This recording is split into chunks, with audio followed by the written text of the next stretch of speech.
Day 2 है IUPAC nomenclature का। तो यहाँ भी मैं आपको कुछ बेसिक्स भी बताऊंगा, रूल्स भी डिवाइड कराऊंगा और कुछ क्वेश्चंस भी कहते हैं। पहले तो इस क्वेश्चंस को करने की कोशिश करते हैं कि किस तरीके से होगी। आपके पास प्रायोरिटी ऑर्डर होना चाहिए, प्रायोरिटी ऑर्डर के अकॉर्डिंग चीजें करेंगे। यहाँ पे अगर आप देख पाएंगे तो ये डबल बॉन्ड है और ये ट्रिपल बॉन्ड है।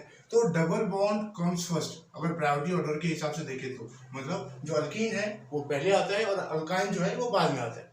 अब काउंटिंग कहाँ से स्टार्ट करें, तो आप पहले देख लीजिए कि आप इसको इंक्लूड करना है आपको 1 2 3 4 5 6 7। तो अगर हम ऐसे इंक्लूड करें 1 2 3 4 ऐसे अगर काउंट करते हैं तो सिचुएशन क्या होती है, 7 नंबर ऑफ कार्बन आइटम्स भी और ये दोनों इंक्लूड भी हो रहे हैं। काउंटिंग इधर से इसीलिए शुरू हुई क्योंकि डबल बॉन्ड को ज्यादा प्रेफरेंस देना है आपको, अल्कीन को देना है on the basis of priority order. तो आप देखिए तीसरे पोजीशन पे आपके पास जो ये सब्स्टिट्यूएंट है वो क्या है, ये है मिथाइल। उसके बाद आप देखिए फिफ्थ पोजीशन पे भी आपके पास सेम सब्स्टिट्यूएंट है मिथाइल। उसके बाद आपके फोर्थ पोजीशन पे अगर आप देख पाएंगे तो यहाँ पे आप कैसे आइडेंटिफाई करेंगे। देखो मैंने आपको बताया था प्रीवियस क्लास में कि यहाँ पे CH2 होता है, यहाँ पे CH2 होता है, यहाँ पे CH2 होता है। CH2 का मतलब कि कार्बन को अपनी टेट्रावैलेंसी तो कंप्लीट करनी है, 2 हाइड्रोजन होंगे और 2 ये बॉन्ड्स ऐसे गई है। तो हर ज्वाइंट पे सैचुरेटेड केस में हर ज्वाइंट पे CH2 ग्रुप होते हैं। अब इसका नोमेनक्लेचर करते हैं तो क्या करेंगे, सबसे पहले तो आप इसका नाम लिखना। तो ये ग्रुप है क्या, 3 कार्बन है तो ये ग्रुप हो गया आपका प्रोपाइल। क्या हो गया, प्रोपाइल। ये चीज आप ध्यान रखेंगे, ये एल्काइल ही तो है, ये मिथाइल है, ये मिथाइल है। ये कैसे पता लगाते हैं, ऑन द बेसिस ऑफ कि अगर कोई अल्केन है, अगर अल्केन है, अल्केन में से अगर एक हाइड्रोजन को आप हटा देते हो तो वो बन जाता है अल्काइल, वो बन जाता है अल्काइल। मतलब जो CnH2n+2 होता है ये जनरल फॉर्मूला है अल्केन का। एंड जब आप एक हाइड्रोजन हटाते हो तो इट बिकम्स CnH2n+1 और एक ऐसे डैश छोड़ दे। तो ये डिफरेंस है, इस चीज को आप जानेंगे। तो इसका क्या होगा 1,5 और ये 2 मिथाइल है तो ऐसा लिख दिया डाइमिथाइल, डाइमिथाइल। अब वाई मिथाइल कम्स फर्स्ट, यहाँ प्रोपाइल है तो आप देख सकते हैं कि on the basis of alphabetically order आपको पहले रिप्रेजेंट करना होगा मिथाइल को, फिर प्रोपाइल का नंबर आएगा। प्रोपाइल कितने पोजीशन पे, 4 पोजीशन पे, तो डैश 4 प्रोपाइल, 4 प्रोपाइल। अब उसके बाद जो बेस नेम है, जो आपने चेन कंसीडर किया गया था, जो पेरेंट चेन था, उसको नाम, उसका बस नेम लिख देंगे। तो यहाँ पे 7 कार्बन थे तो 7 कार्बन वाले को क्या होता है, हेप्ट, तो हेप्ट। अब इसके डबल बॉन्ड के पोजीशन को आपको मेंशन करना है तो हेप्ट 1 पोजीशन पे इन, इन। उसके बाद 6 पोजीशन पे है आयन तो 6 आयन, खत्म। ठीक है, तो ये इसका 1,5 डाई मिथाइल। डाई क्यों, क्योंकि मिथाइल दोनों जगह मिथाइल ही है। तो अगर 2 हो सब्स्टिट्यूएंट, सिमिलर सब्स्टिट्यूएंट, तो डाई यूज करेंगे। 3 अगर होता तो आप ट्राई यूज करते, 4 होते तो आप टेट्रा यूज करते, 5 होते तो आप पेंटा यूज करते थे। ये कब यूज करना है, जब similar type of substituents are located on the parent chain. अब उसके बाद आगे वाले को किस तरीके से करेंगे, जो नेक्स्ट हमारे पास स्ट्रक्चर है उसको किस तरीके से करेंगे, जो हमारे पास नेक्स्ट स्ट्रक्चर है उसको किस तरीके से करना है। अगर आपको ये दिख रहा होगा तो क्या आपने ऐसा ग्रुप पढ़ा है कभी। ये जो सिचुएशन होती है ये होती है नियो का केस। तो ये क्या हो गया, डायरेक्ट आप लिख सकते थे कि नियो, और ये नियो जब भी बनेगा तब पेंटेन ही होगा, नियो पेंटेन, नियो पेंटेन। ठीक है, एक तो आप इस तरीके से कुछ ट्रिवियल नेम लिख सकते हैं। उसके अलावा अगर आप नॉर्मल काउंट करना चाहें तो आप इस तरीके से भी कर सकते हैं। ये आपका हो गया पेरेंट चेन, मेन चेन जिसको बोलते हैं। अब काउंटिंग हमें स्टार्ट करना है, 2 ऑप्शंस होते हैं, या तो आप राइट टू लेफ्ट करें या लेफ्ट टू राइट करें। It depends on the location of substituents, substituents किधर से नजदीक पड़े। तो अगर मान लो मैं ऐसे काउंट करता हूँ, अगर मैं लेफ्ट टू राइट करता हूँ तो 1 2 3 और राइट टू लेफ्ट करता हूँ तो 1 2 3।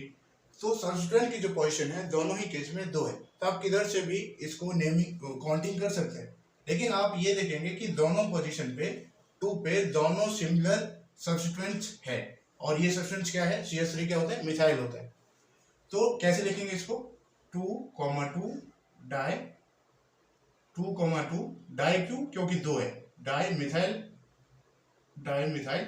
और मेन चेन का क्या नाम होगा, it only contains 3 carbon, 3 carbon वाले, और वो भी सिंगल बॉन्ड है, तो ये क्या हो जाएगा, प्रोपेन हो गया। बस यही आपको ध्यान रखने की जरूरत है। अब उसके बाद आते हैं कि यहाँ पे मैं कुछ ग्रुप आपको बताने की कोशिश करूंगा।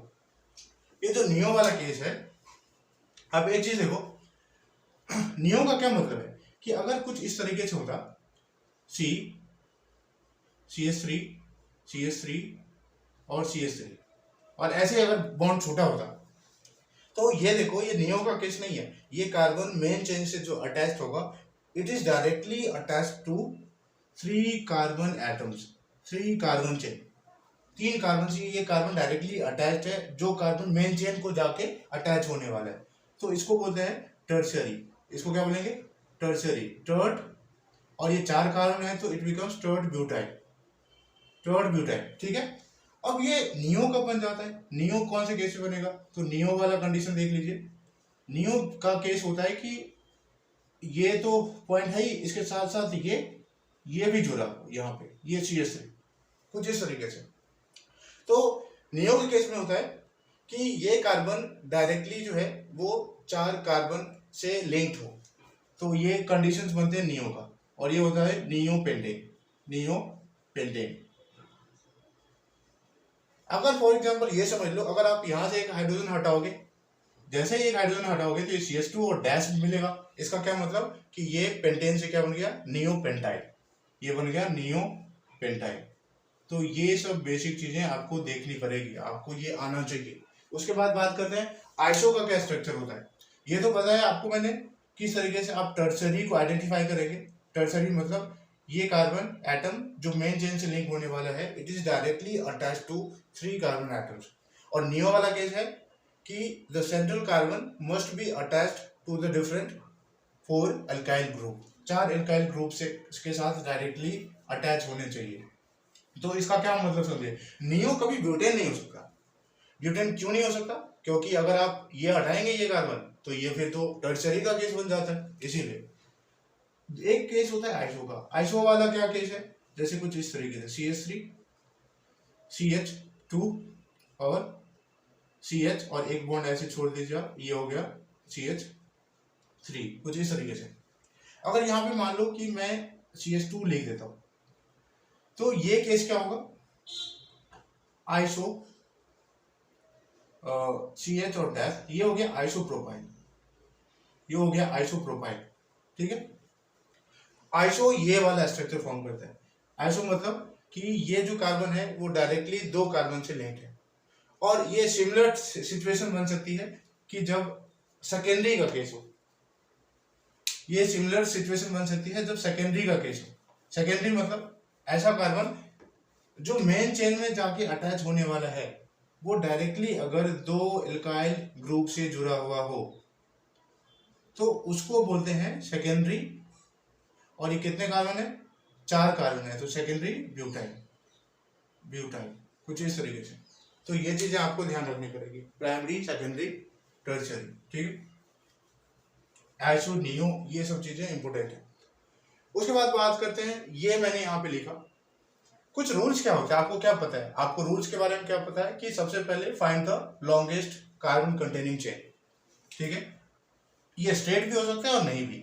फॉर एग्जांपल अगर मान लो मैंने इसको आइडेंटिफाई किया, इस वाले चेन को, तो कितने कार्बन एटम्स है? 1 2 3 4 5, देयर आर 5 कार्बन एटम्स। उसके बाद अब काउंटिंग की बारी आती है। काउंटिंग आप शुरू करोगे, पहले तो यहां से देखो, लेफ्ट टू राइट और देन राइट टू लेफ्ट, 1 2 3 4 5।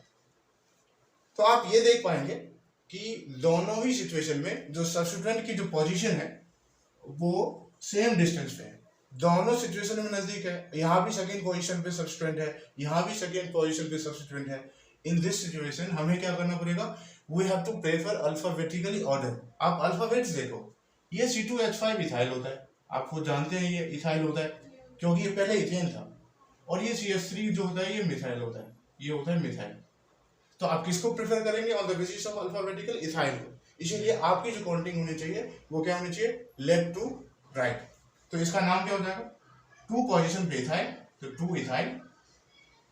उसके बाद फिर 4th पोजीशन पे है आपका मिथाइल, तो 4 मिथाइल, 4 मिथाइल। और इस चेन का नाम क्या है? ये 5 कार्बन है तो क्या होंगे? Pentane, pentane. तो जब भी हम नोमेनक्लेचर में लिखते हैं तो गैप वगैरह नहीं होगा, ये डैश से इसको रिप्रेजेंट करते हैं। ये सब चीजें ध्यान रखना। पहला वाला जो लेटर होता है वो कैपिटल होता है, फिर बाकी जो होंगे वो स्मॉल लेटर्स होते हैं। अब बात करते हैं चौथे वाले पे। इसमें देखो, इसमें आप देख पाएंगे कि ये तो आपका मेन चेन हो गया, main chain which bears a maximum number of carbon atoms, तो दिस इज मेन चेन, ठीक है। उसके बाद आपको ये भी देखना है कि जो आपको ज्यादा सब्स्टिट्यूएंट भी देगा, तो ये वाला अगर मान लो मैं यहाँ पे एक और अटैच कर देता हूँ CH2 CH3, तो ताकि इस कॉन्सेप्ट को आप समझ पाएंगे। अब ये वाला बच गया आपका सब्स्टिट्यूएंट, लेकिन ये सब्स्टिट्यूएंट जो है इट इज इटसेल्फ सब्स्टिट्यूटेड। जब ये केस हो कि सब्स्टिट्यूएंट भी एक मेन चेन की तरह बिहेव कर सकता है, उसमें भी सब्स्टिट्यूएंट हो सकते हैं, तो वो होता है कॉम्प्लेक्स वाला केस, दैट इज उसको बोलते हैं when substituent itself gets substituted. तो आप ये मेन चेन मान लो और इसके दो सब्स्टिट्यूएंट होंगे और दोनों सब्स्टिट्यूएंट जो मिथाइल ही है, तो सबसे पहले क्या बनेंगे, अब काउंटिंग की बारी कर रहे हैं कि किधर से काउंट करें इस पोजीशंस को, इस सब्स्टिट्यूएंट का लोकेशन किधर से नजदीक होगा, 1 2 3 4 5, 1 2 3 4 5, तो आप किसी भी डायरेक्शन से जो है नेम कर सकते हैं। टोटल कार्बन कितने हैं, 1 2 3 4 5 6 7 8 9, there are 9 carbon atoms present in the main chain, parent chain, जिसको पेरेंट चेन भी बोलते हैं। और parent chain always gives a base name, ये चीज आपको ध्यान रखना है। तो फिफ्थ पोजीशन पे जब ये वाला केस हो, जब सब्स्टिट्यूएंट का भी अलग तरीके से हमें नोमेनक्लेचर करना है, तो उस सिचुएशन में हम ब्रैकेट में इसके नोमेनक्लेचर लिखते हैं सब्स्टिट्यूएंट के। तो आप देखोगे इसका काउंटिंग कहां से शुरू करोगे, यहां से 1 2 3, तो 2,2 2,2 क्यों, क्योंकि दो पोजीशन पे दो सब्स्टिट्यूएंट अटैच्ड है और दोनों के दोनों सेम है, सेम है तो हम डाई यूज करेंगे, और दोनों के दोनों सब्स्टिट्यूएंट का नाम क्या है, इट इज मिथाइल, तो 2,2 डाई मिथाइल।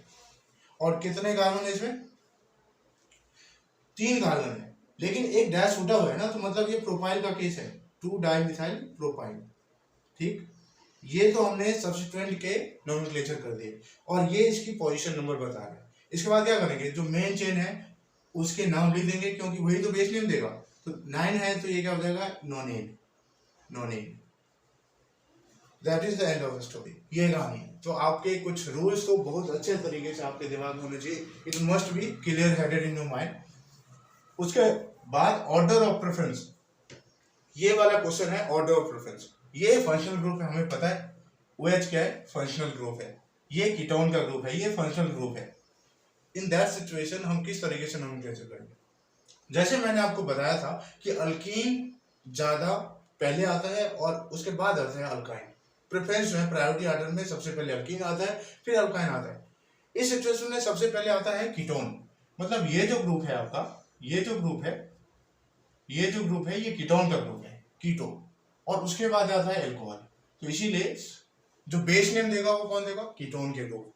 तो कीटोन का ग्रुप तो मेन चेन में चला जाएगा और हम नंबरिंग भी वहीं से स्टार्ट करेंगे क्योंकि कीटोन की पोजीशन जो है नजदीक है, 1 2 3 4 5, ठीक है। अब OH तो सब्स्टिट्यूएंट बन के रह गया, तो जब OH सब्स्टिट्यूएंट बन के रह, जब फंक्शनल ग्रुप सब्स्टिट्यूएंट बनता है, तो we use prefix of that particular functional group. OH का प्रीफिक्स क्या होता है, इसका होता है हाइड्रोक्सी, अगर आपको याद हो। और प्रीफिक्स कहाँ यूज करते हैं, जब वो सब्स्टिट्यूएंट की तरह बिहेव करने लग जाता है।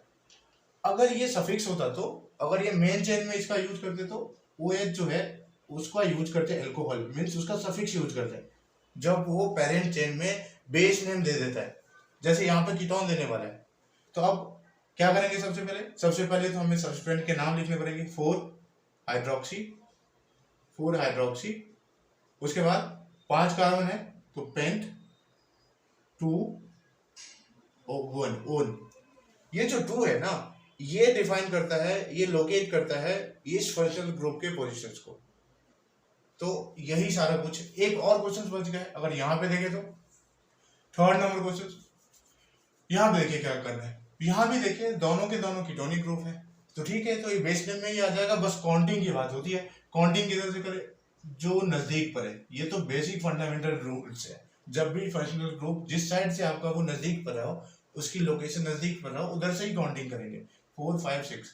तो सेकेंड और फोर्थ पोजीशन पे कीटोनिक ग्रुप है, तो जब इसका नाम लिखेंगे जैसे हेक्स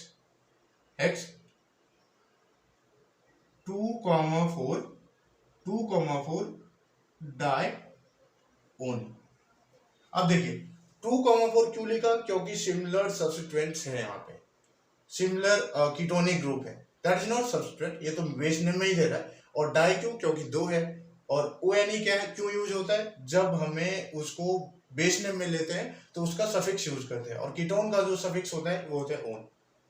एंड आई होप आपको अच्छा लगा हो, and if you like it जरूर आप सब्सक्राइब करें और शेयर करें। Thank you.